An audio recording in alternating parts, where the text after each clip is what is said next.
Quando eu disse guarda esse nome, é porque assim, o romano fechava o escudo na frente dele e dizia: a porta está fechada.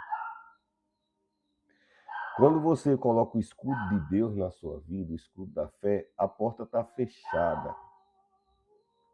E o inimigo não pode adentrar em nenhuma área, do queixo ao joelho. E a pessoa está enlatado, tá? Não. Ele parte para a analogia do combate do romano, está fechado para entrar daqui para lá, de lá para cá, daqui para lá, ele pode executar todas as manobras dele, porque todas as outras funções dele estão liberadas, não pode ser atingido. Então, túrios, né, no grego, e ele também tinha esse formato e o tamanho. Aí é uma coisa que eu fui pesquisar e fica difícil você entender. Uma porta hoje tem 1,2 m, que é para uma pessoa de 1,80 m passar, né? No máximo 2,10 m. Mas, em regra geral, uma porta no Brasil é 1,80 m.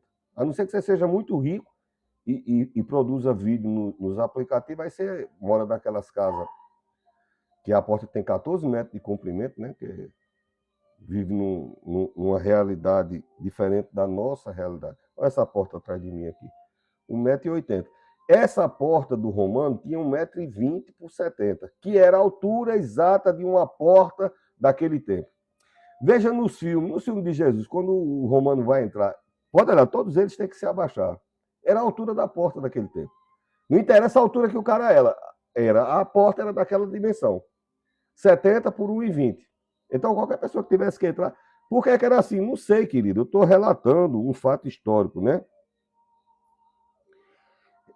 Então, você não segura a fé. Ela esconde você. Essa porta aqui, esse túrios, está dizendo, não é que você esteja segurando o escudo da fé. Ela está ali protegendo. É diferente. Pense sobre esse conceito que eu estou falando. É que você está segurando, cansando o escudo. Não, o escudo espiritual de Deus não é algo que você escuda. Ela está guardando, protegendo, revestindo você. Deus disse que ele é um tipo de muro, e é mesmo. Que enquanto o povo vai crescendo, o muro vai dinâmico, né? O muro vai crescendo de acordo com a cidade, vai crescendo. Deus fez isso. Você sabia que os sapatos do tempo do Egito, que o povo ia fugindo do êxodo, né? Ia fugindo para a terra prometida. Quem saiu menino, aquele calçado que era 31 no Brasil, ou 8, ou qualquer numeral, não sei qual país que você está, à medida que ele ia, rapaz, e tal, o calçado ia aumentando, a roupa não se desgastava. Olha os mistérios do que Deus faz. A mídia diz que você precisa de um novo, todo dia, coisas novas que você não precisa. A gente entulha a nossa vida de coisas no campo material, natural e no espiritual que a gente não precisa e que não protege você, nem te satisfaz. Porque sempre, sabe por que você... Ontem eu aprendi sobre isso. Sabe por que a gente não... Foi ontem. Não é satisfeito? Porque tem sempre alguém nas mídias dizendo para você ser insatisfeito, porque sua felicidade não era aquilo que você conseguiu. É isso que eu tenho para você hoje. Olha só a novidade. Tem lâmpadazinha verde, tem e fica de outra cor, que agora ele está desviado. Fica azul.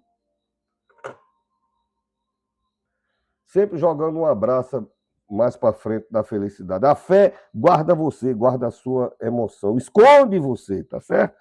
Em 2 Samuel, capítulo 1, versículo 2, aí alguém fere o rei e Davi chora e diz, na verdade, eu sei, e não vou pregar aqui porque foi que ele morreu, mas Davi, de forma, em analogia, ele diz, por que não botaram óleo no escudo do rei Saul? Ele chorou triste. Se vocês tivessem botado o óleo no... Por quê? Porque isso era uma tática. O óleo, ele impermeabilizava, apesar de ser óleo, não era incandescente. Quando a flecha vinha incandescente, batesse nele, o escudo não pegava fogo, porque aquele tipo de óleo não pegava fogo. Fazia deslizar, a flecha não entrava, entendeu? Ficava impermeável. Esse impermeável, você assiste filme, você sabe. É impermeável de tudo, tá certo? Então ele diz,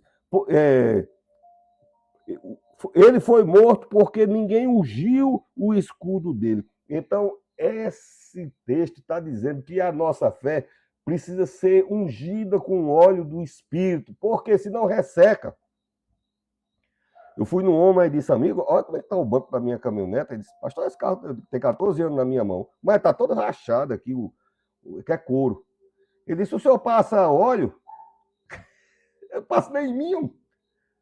Ele disse, se não passar óleo, pastor, resseca. E passando óleo, entra nas fissuras que você não consegue ver, aí vai sarando as fissuras do couro, não racha. Joga isso aí na sua vida. O óleo do Espírito Santo de Deus tem áreas da nossa vida que está com pequenas fissuras. Na Bíblia a gente chama até brechas, né? Tem brechas largas e pequenas fissuras, pequenas brechas. E é ali que o inimigo ele é sujo, ele é mau. Ele é mau e paciente. No filme de Mel Gibson, né? Aí tem o inimigo ele espreitando. É aquela paciência maligna. Esperar a hora certa para dar o bote. O inimigo ele é mau. Tá certo? Então precisa do óleo. Aí Davi disse, olha, feriu porque vocês não ungiram o escudo dele. Como é que ele ia se defender se vocês não ungiram o escudo dele? Tá certo?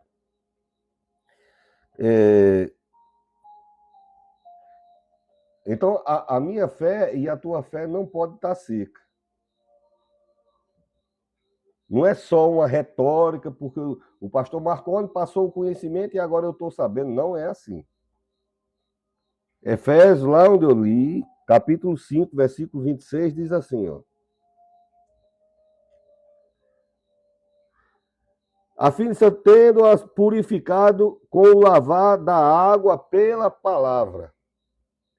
Quando eu estou pregando e você escuta e crê naquilo que eu estou pregando, a Bíblia diz que você está lavando o seu escudo, está encharcando, está isolando. Então, a fé do escudo precisa ser regada com o óleo do Espírito Santo de Deus e regada também com a água, diz o texto, acabei de ler. Aonde, pastor? Efésios capítulo 5, 26. Lavado na palavra para apagar os dardos do inimigo, que vai lançar, vai, porque Jesus disse que ele é mau e lança mesmo, tá?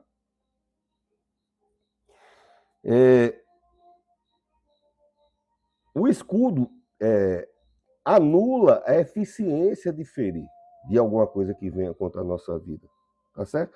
Ele quebra a força do que vem contra a tua vida, como um para-choque de um carro, tá certo? Então, aí aquele negócio que eu falei da flecha que eu fui pesquisar, a flecha greco-romana tinha ponta oca com piche e enxofre. Olha a maldade dos caras. Não era aquelas flechas que tem a setinha na frente assim, que faz tchum, aí fica. Não, isso aí era pouco.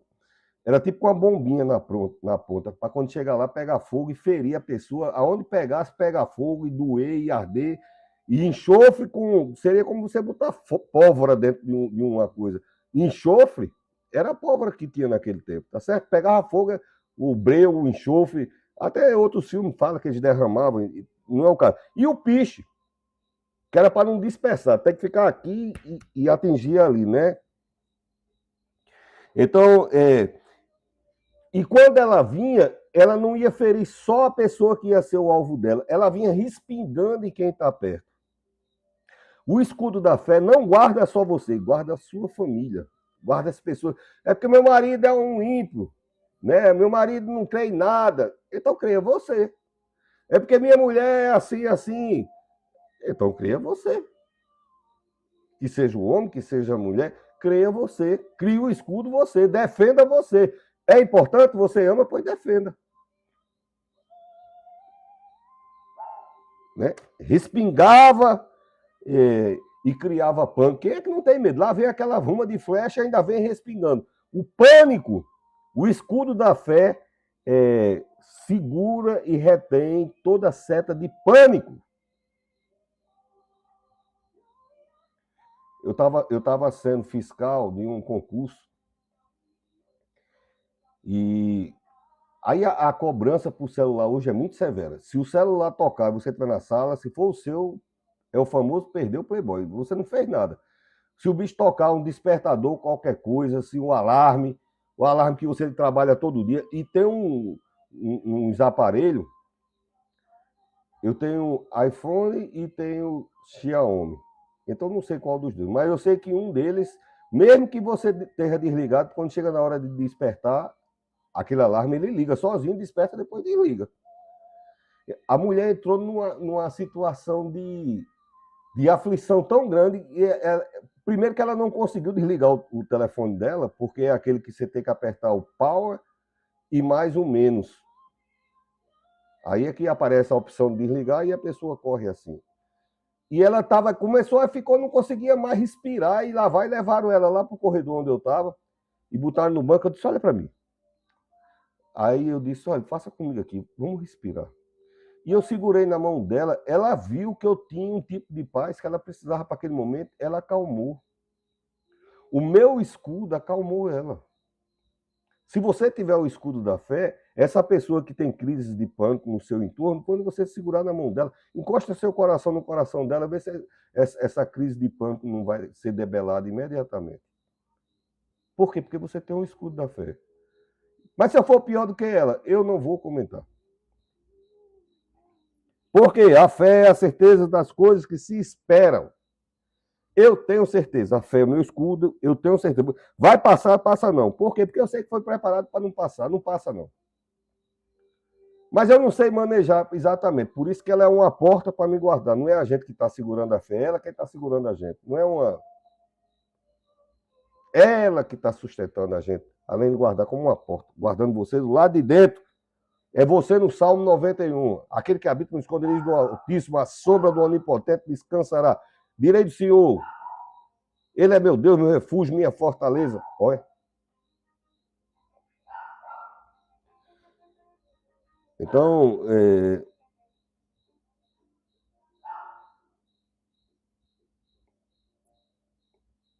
você não pode agradar a Deus para ter um milagre grande com uma fé grande.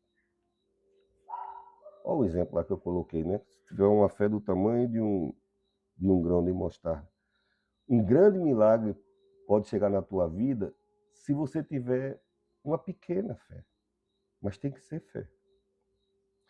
Para mim, antigamente, isso era quase um insulto. Quando eu escutava, dizia, quer dizer que não recebe porque não teve fé? Então, era uma ofensa a mim, eu não tinha fé. Mas o defeito não estava naquele que tem para dar. O defeito estava na minha maneira de acreditar se vinha ou não. A fé é certeza das coisas. Então, para vir um grande milagre na tua vida, você não precisa ter uma fé do tamanho que diga, e direis aquela montanha, salta daqui para lá e ela saltará. Quem disse isso foi Jesus. Um grande milagre é necessário que Deus veja fé em você. Tá certo? Pastor, mas se a minha fé for muito pequena, aí a Bíblia diz, se a tua fé for pequena, peça ao Senhor que Ele vai acrescentar. Deus tem solução para tudo, na minha vida e na tua vida, né?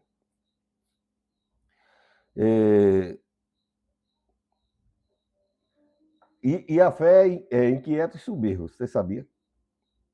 Às vezes, pronto, como eu contei, uma vez a gente vinha, aquele avião da TAM caiu, pegou fogo, né?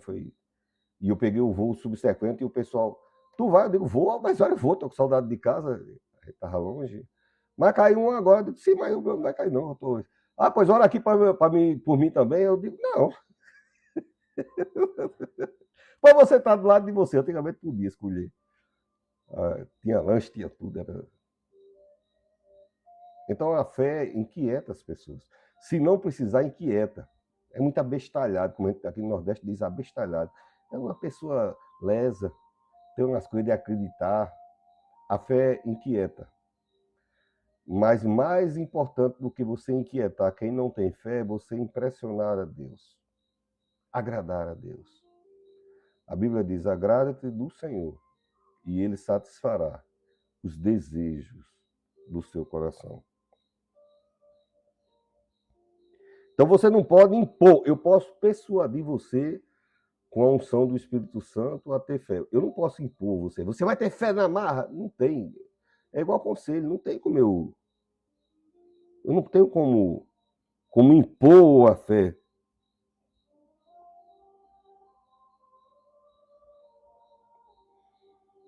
Não tem como você tirar a incredulidade da pessoa. Você tem que persuadir através da ministração da palavra, né? Quando eu estava escrevendo esse sermão, eu não sei quantos anos fazem, mas eu fiz questão de anotar. Eu digo, vou anotar para não esquecer. Muitas pessoas de igrejas que eu pastoreei acompanham os meus sermões. Teve igreja que eu passei 9 anos, 7 anos mais 2. Teve igreja que eu passei 3 anos, 4 anos. São muitas igrejas que eu pastoreei. E uma das igrejas tinha uma irmã que chamava Clarice. Eu tinha chegado de uma igreja, numa cidade chamada Mossoró, tinha sofrido um acidente horrível. E eu queria comprar um carro que fosse maior. Por isso que eu ando de caminhoneta, não é para exibir não, porque o trauma que ficou na época, e eu tinha que viajar nas estradas. Hoje eu dirijo menos, mas na época era direto, tinha que viajar muito e tinha que ser um carro que eu me sentisse seguro. E essa irmã Clarice aí, me apresentaram ela, e ela não tinha letra, não tinha estudo, mas uma pessoa tão cheia de Deus. E eu gostei demais, bati o olho nessa senhora, ai meu Deus, como eu gostei. Aí eu disse, irmã Clarice, quando for para me comprar meu carro, aí a senhora diga. Está certo, pastor. Aí passou o tempo, aí quando chegou um dia ela disse, pronto, é agora. Nesse dia eu ia de moto, da zona sul para a zona norte. Quando eu estava na direção da ponte, passou uma caminhoneta linda, bem verdinha, toda novinha. E a placa atrás assim, no vidro, vende-se. Na moto mesmo, já fechei o telefone. Não me lembro como foi que eu fiz, falei aqui, já botei dentro do capacete. Bom dia! Estou aqui atrás do senhor, o senhor está vendendo esse carro? Ele disse, estou aí não, amigo, eu trabalho na Petrobras, mas chego dia tal. Salva aí meu número. E fiz um negócio maravilhoso e eu passei quase 15 anos com essa caminhonete. Porque eu esperei em Deus e escutei o conselho de alguém que tinha fé. Essa senhora, quando ela me chamava, ela dizia, a irmã Clarice está chamando para o senhor ir lá comer cuscuz. A casa dela você precisava ver. Ela não tinha muita saúde. A gente notava olhando para ela assim, ela já está na glória. Você olhava que ela não era aquela pessoa. Ela tinha muito, era Deus, mas o sistema dela, não sei, alguma coisa, não sei se é. Não estou fazendo juízo, não vem ao caso. A casa dela era um brinco. E ela era tão organizada e metódica, que aí ela oferecia cuscuz com café, eu adoro tomar café. Mas era tudo tão organizadinho, os guardanapos tão limpinhos, a casinha era pequena. E quando eu entrava naquele lugar, eu tomava um banho de Deus assim, que lugar bom de se entrar. Então, quando ela adoeceu mesmo, eu estava construindo um templo muito grande. Muito grande, um templo para centenas de pessoas. Dinheiro zero. Deus todo dia mandava 2, 3 mil, 2, 3 mil, 15 mil, 8 mil, 2 mil, 3 mil. Era dinheiro, era eu botando, pensa como água derramada. Tudo era exagerado, tudo, e eu, meu Deus, chega. Eu acho que eu envelheci um bocado de ano. Eu fiquei de cabelo branco assim, eu acho que foi naquela obra, porque eu tinha os cabelos tão pretinhos, tinha até cabelo na época. Aí toda noite, quando eu chegava para o culto, em vez de eu ir para o outro templo, eu ia para o templo que estava sendo construído e orava lá. Toda noite que eu chegava, eu ia lá orar. Deus está aqui. Já apresentando outro dia, porque eu sabia que onde é que eu ia tirar 3, 5, 8, 10, 15 mil. Então todo dia era uma... eu não vou dizer quanto foi que eu gastei, mas foi muito dinheiro. O último gasto foi 60 telhas de 6 metros, por não sei a largura, não me lembro se é 1,20 m. Por aí você imagina o tamanho de alumínio, caríssimo, né? E eu não fiquei devendo a ninguém, não. Viu? Então era transporte, era carro, era caçamba, era caminhão, era não sei o quê, era tudo e era muito, e era madeira muito. Eu nunca vi gastarem tanta madeira, prego, ferro e Deus me dando sabedoria, dizendo onde é que eu ia comprar. Aí um dia eu estava lá orando e ela não sabia que eu estava lá. E ela entrou na escuridão e eu acho que ela estava com muita dor. Quando ela entrou, era escuro. O templo lá era aqui, assim. Aqui que eu estou dizendo, eu estou apontando para esse lado. E esse espaço aqui era aquele espaço enorme, com coluna, com tijolo, com não sei o quê.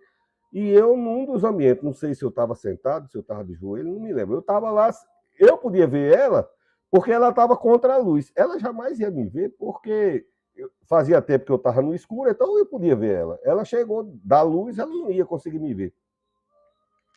E ela foi e botou as mãos na parede lá, não do prédio que a gente estava construindo, mas de uma sala que antigamente era a sala das crianças. E eu acho que ela estava com muita dor. Eu também não vou nem dizer qual era o problema dela, que também não vem mais o caso aqui. Ela está na glória. E eu já vi muita coisa na minha vida. Já vi anjo, já vi o diabo. Quando eu digo do diabo, é porque eu não vi falar. Eu vi. Não nesse caso. Estou dizendo que coisas que eu já vi. Então, ela está lá com a mão na parede e uma mão assim de lado, não sei. Eu via o jeito dela na parede assim, dava para ver ela. Não estava muito perto eu. Mas como minha vista já estava acostumada, que fazia tempo que eu estava orando lá naquele escuro, eu via ela não ia me ver. E ela botou as mãozinhas na parede assim, não sei se ela botou a mão no canto que estava doendo, e veio uma tocha de fogo assim, voando, como um desenho animado. Veio aquela tocha redonda voando, não tinha uma cauda de fogo atrás, era uma tocha de fogo. Aí veio, entrou nela. Aí ela respirou e voltou para o culto. Eu não disse a ela. Eu não tenho lembrança nem de ter falado isso na igreja. E eu fiquei todo arrepiado de um jeito, assombrado de um jeito que você vê um negócio desse. E tem coisa que a gente fala, tem coisas que eu digo, eu não vou contar, não. Já passou-se. Eu saí dessa igreja antes de 2000. Passei primeiro, exatamente, né? 8 anos, depois passei mais um outro período lá, mas eu acho que foi em 2020 que eu saí dessa igreja.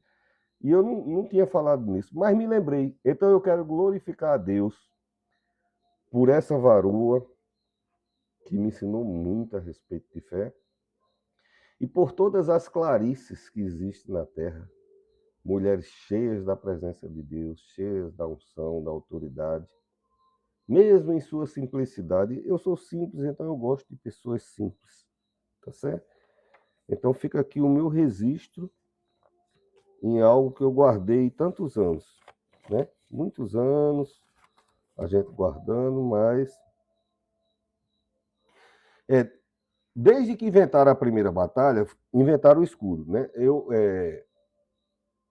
Poderia ser o contrário. Primeiro vamos inventar uma arma de ataque, mas eu acho que a primeira arma de ataque foi pedra. E por ter sido algo que precisava ser rebolado, jogado, rebolado no Nordeste, né? Rebolado. Então, a primeira arma inventada foi o escudo. Porque quem ataca não quer ver o outro em pé. A pessoa que ataca não quer ver o outro em pé. Não se engane. Se o inimigo ataca, é porque ele não quer te ver em pé. Então, o escudo que Deus está falando é para manter você de pé.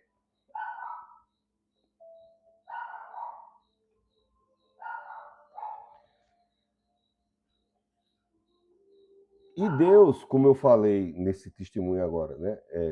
E na palavra de Deus, não existe só escudos físicos, existe escudos espirituais e pessoas escudos. A esposa, ela pode ser um bom escudo para o marido. Eu sou de uma geração que se orava, a esposa orava pelo marido e o marido ora pela esposa. Que se ora pelos filhos. Preguei isso a semana passada sobre a importância da bênção. Quem está tirando esses valores? As ideologias socialistas que o Brasil está impregnado. Eu não falo política, eu estou falando de ataques no ambiente espiritual, de uma coisa que devia ser política, mas não estão fazendo política no Brasil, querem tirar Deus do centro da sua vida, e Deus é quem tem mantido sua família, Deus é quem tem mantido você de pé.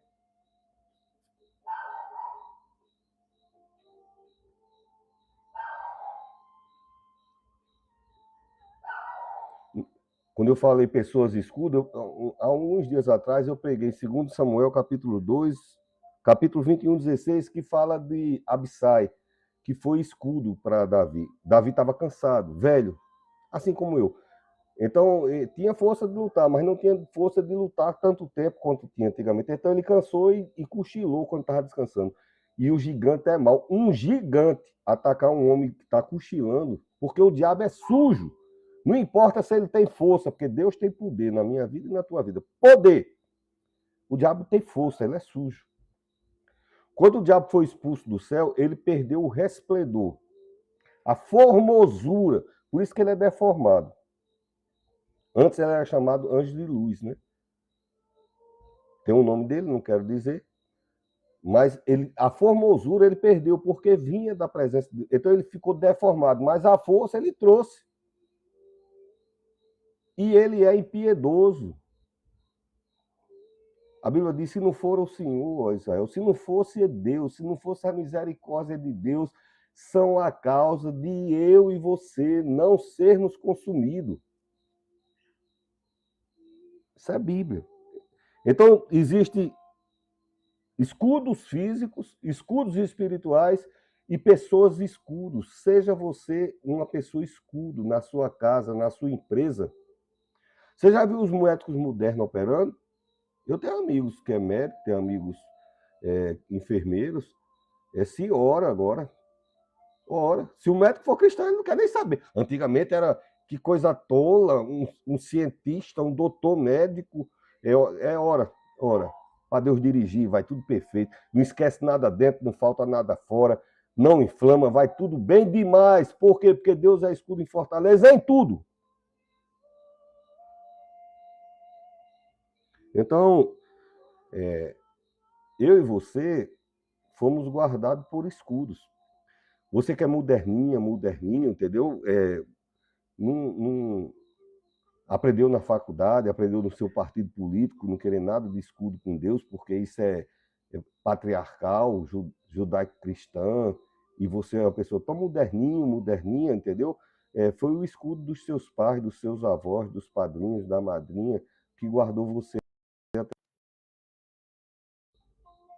Tá certo? O escudo.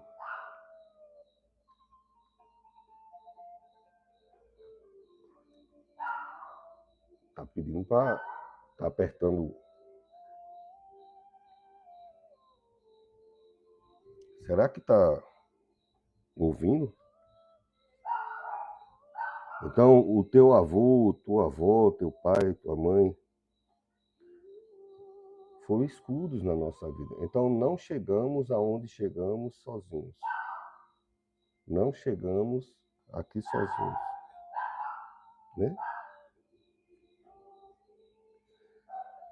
Até a nossa própria fé, sabe tudo que a gente aprendeu na vida, não foi alguém que foi protegendo, até a gente, para andar, aí alguém protegia até a gente conseguir andar sozinho.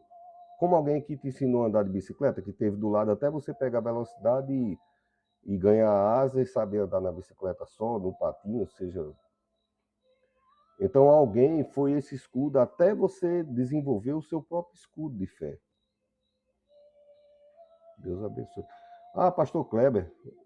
Eu fui pastor Kleber era bem novinho, lá em Mossoró. Aí ele estava me esperando. Esse acidente que eu falei, a cidade estava me esperando para me receber, eu e minha esposa. Aí foram lá na casa dele e disse: você não estava esperando o pastor? Aí a família dele disse: foi. Ele disse: morreu. Está morto logo na entrada da cidade. E estaria mesmo se não fosse a mão do Senhor. Entendeu por que você tem sido guardado? Nem eu, nem você, querido. É porque, não, mas eu não acredito em nada, não. Mas alguém acreditou por você. Senão você não tinha chegado. Você tinha pego o sarampo e tinha arrasta para cima bem novinho. Estou profetizando, não. Estou dizendo uma realidade. Tá certo? O escudo, eu sou designer. E quando a pessoa pega um escudo, aí a pessoa bota o escudo da família, o brasão, a heráldica, que chama heráldica. O brasão da sua família. Eu sou Teixeira. O brasão da minha família é uma cruz branca, um unicórnio e umas coisas, uns tecidos, pode ter uma arma também, heráldica. Então, onde é que está a marca da família? No escudo. Não está na tua espada, não está na tua. Ninguém coloca. Onde é que está a marca? Peça qualquer pessoa fazer a heráldica da sua família. Eu sou Xavier, eu sou Carvalho, eu sou Mendonça, sou isso, sou aquilo. Se tiver a coisa, quando alguém fizer, vai ser no escudo, dizendo a tua família tem que estar guardada no escudo. E dizendo mais, não venha na minha família, porque minha família tem. Você sabia que é uma ciência de graduação? Não sei se de pós-graduação, mas uma ciência, essa ciência do escudo da família é uma graduação. Na Universidade Federal do Rio Grande do Norte tem. Chama heráldica. Então, a...